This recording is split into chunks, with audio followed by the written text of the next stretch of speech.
ദൈവനാമത്തിന് മഹത്വമുണ്ടായിരിക്കട്ടെ. ഈ പുതിയ പ്രഭാതത്തിലേക്ക് നമ്മളെ കൂട്ടിക്കൊണ്ടുവന്ന ദൈവത്തിന് നമുക്ക് നന്ദി അർപ്പിക്കാം. ഇന്നത്തെ നമ്മുടെ വായന ഭാഗം ഉൽപ്പത്തി പുസ്തകം 5 മുതൽ 8 വരെയുള്ള അധ്യായങ്ങളാകുന്നു.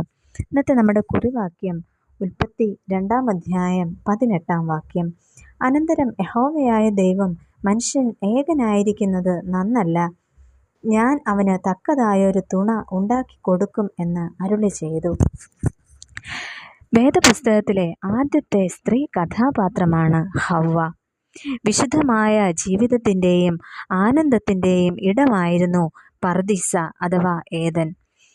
ദൈവത്തിൻ്റെ എല്ലാ സൃഷ്ടികളും ഇണക്കത്തോടെ ദൈവഹിതത്തിനൊത്ത് ജീവിക്കുന്ന പർദീസ അല്ലലോ അലട്ടലോ പകയോ വിദ്വേഷമോ ഇല്ലാതെ സർവ്വസ്വതന്ത്രരായി ജീവിതം നയിക്കുന്നു. ഈ സമയത്ത് ദൈവം എല്ലാ ജീവജാലങ്ങളെയും ആദാമിൻ്റെ അടുക്കലേക്ക് കൊണ്ടുവരുന്നു. അവയിൽ നിന്ന് ഒന്നും ആദമിന് ഒരു പങ്കാളിയെ ലഭിക്കാഞ്ഞതിനാൽ ദൈവം സ്ത്രീയെ അഥവാ ഹവ്വയെ സൃഷ്ടിക്കുന്നു. അങ്ങനെ ഹവ്വ എന്ന തക്കതായ ഒരു തുണയെ ദൈവം ആദമിന് നൽകുന്നതായിട്ട് നമുക്ക് മനസ്സിലാക്കാം. ഹവ്വ എന്ന പേരിൻ്റെ അർത്ഥം ജീവൻ എന്നാണ്. ഹവ്വയുടെ മറ്റൊരു പ്രത്യേകത വാരിയെല്ലിൽ നിന്നും സൃഷ്ടിക്കപ്പെട്ട ഒരു സ്ത്രീയാണ് ഹവ്വ. എന്നാൽ ഇന്ന് നമുക്ക് ഹവ്വയുടെ ജീവിതത്തിലെ ചില പ്രത്യേകതകളെക്കുറിച്ച് നോക്കാം. ഒന്നാമതായിട്ട് ഹവ്വ തക്കതായ തുണയായിരുന്നു. ഹവ്വ തക്കതായ തുണയായിരുന്നു. മനുഷ്യൻ ഏകനായിരിക്കുന്നത് നന്നല്ല എന്ന് ദൈവം ചിന്തിക്കുന്നു. ദൈവം താൻ സൃഷ്ടിച്ചവയിൽ നിന്നൊന്നും മനുഷ്യന് ഒരു തുണയെ ലഭിക്കുന്നില്ല, അല്ലെങ്കിൽ കണ്ടുപിടിക്കുവാനായിട്ട് സാധിക്കുന്നില്ല. അങ്ങനെ മനുഷ്യൻ്റെ വാരിയെല്ലിൽ നിന്നും സ്ത്രീയെ ദൈവം നിർമ്മിക്കുന്നു. രണ്ടുപേരും തുല്യമായ നിലയിൽ ഉള്ളവരായിരുന്നു. കുടുംബജീവിതത്തിൽ സ്ത്രീയുടെ ശ്രേഷ്ഠമായ സ്ഥാനമാണ് നമുക്ക് ഹവ്വയിലൂടെ കാണുവാനായിട്ട് കഴിയുന്നത്. അവർ ഒന്നിച്ച് സന്തോഷത്തോടെ ജീവിക്കുന്നു.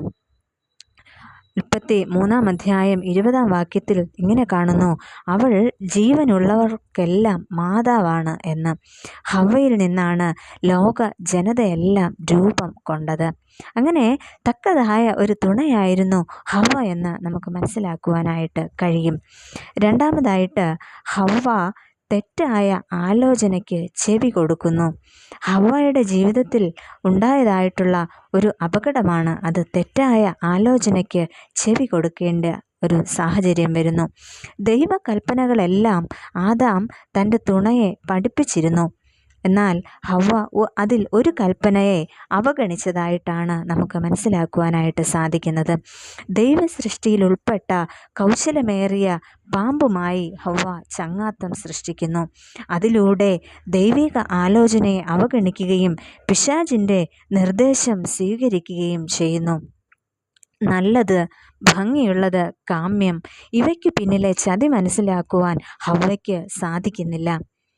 നല്ലതിനേക്കാൾ ശരി ഏതാണെന്ന് നോക്കണം. ഭംഗിയുള്ളതിനേക്കാൾ ഗുണമുള്ളത് തിരയണം. കാമ്യമായതിനേക്കാൾ ചേർച്ചയുള്ളത് എന്താണെന്ന് മനസ്സിലാക്കണം. പ്രിയമുള്ളവരെ, തക്ക തുണയായി സന്തോഷത്തോടെ ജീവിച്ച ഹവ്വ തെറ്റായ ആലോചനകൾക്ക് ചെവി കൊടുത്തപ്പോൾ പറുദീസ നഷ്ടമാകുന്നു. നമുക്ക് നമ്മളെ തന്നെ ഒന്ന് ശോധന ചെയ്യാം. എൻ്റെ ജീവിതത്തിൽ നിന്നും അകറ്റേണ്ടവയെ, അതായത് നല്ലത്, ഭംഗിയുള്ളത്, കാമ്യമായത്, ഇവയെ അകറ്റി നിർത്തിയിട്ട് ശരിയായത്, ഗുണമുള്ളത്, ചേർച്ചയായത് ഇവ തിരഞ്ഞെടുക്കുവാനായിട്ട് നമുക്ക് സാധിക്കണം. അങ്ങനെയെങ്കിൽ നമ്മുടെ ജീവിതം ദൈവത്തോട് ചേർന്നതായിരിക്കട്ടെ. നമുക്ക് പ്രാർത്ഥിക്കാം. ഞങ്ങളെ സ്നേഹിക്കുന്ന പ്രിയ കർത്താവേ, ഈ നല്ല പ്രഭാതത്തിനായിട്ട് ഞങ്ങൾ അങ്ങേക്ക് സ്തോത്രം ചെയ്യുന്നു. ഹവ്വയുടെ ജീവിതത്തിലൂടെ ഞങ്ങൾക്ക് നല്ല ആലോചനകൾ കേൾക്കുവാനായിട്ട് സാധിച്ചുവല്ലോ. തക്ക തുണയായിട്ട് ഹവ്വയ്ക്ക് ജീവിക്കുവാൻ സാധിച്ചു. എന്നാൽ ചില ജീവിതത്തിൻ്റെ സാഹചര്യങ്ങളിൽ തെറ്റായ ആലോചനകൾക്ക് ചെവി കൊടുക്കേണ്ട സാഹചര്യം വരുമ്പോൾ അതിന് അടിമപ്പെട്ടു പോകുന്നതായിട്ട് ഞങ്ങൾ കാണുന്നു. എന്നാൽ ഞങ്ങളുടെ ജീവിതത്തിൽ ശരിയായത് ഏതാണ്, ഗുണമുള്ളത് ഏതാണ്, ചേർച്ചയായത് ഏതാണ് എന്ന് തിരഞ്ഞെടുക്കുവാനുള്ള ദൈവിക ആലോചനയെ ഞങ്ങൾക്ക് നൽകണമേ. ആമേൻ.